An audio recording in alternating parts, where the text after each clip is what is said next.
Hello guys, ఈరోజు chicken fried rice recipe చూస్తున్నాము. So first చికెన్ని లెమన్ కొంచెం టర్మరిక్ వేసి బాగా వాష్ చేసి పెట్టుకోవాలి. సో వాష్ చేసిన తర్వాత లెమన్ కొంచెం పసుపు, గరం మసాలా, మసాలా కారం అండి, జీలకర్ర, అల్లం వెల్లుల్లిని దంచుకొని వేసుకోవాలి. సో ఆ తర్వాత దాన్ని బాగా మిక్స్ చేసేయాలండి.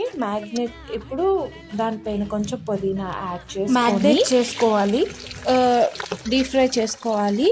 సో ఆ తర్వాత డీప్ ఫ్రై చేసిన తర్వాత ఏదైతే ప్యాన్ ఉంటుందో ఆ ప్యాన్లో టమాటా అండ్ ఆనియన్, గ్రాస్ కానీ మిర్చి, ఆనియన్స్ అన్నీ వేసి ఫ్రై చేసుకోవాలి. ఫ్రై చేసిన తర్వాత మన రైస్ యాడ్ చేసి గరం మసాలా అండ్ ధనియా పొడి అండ్ మిగిలిపోయిన వెజ్జీస్ వేసేసుకొని మిక్స్ చేసుకోవాలి.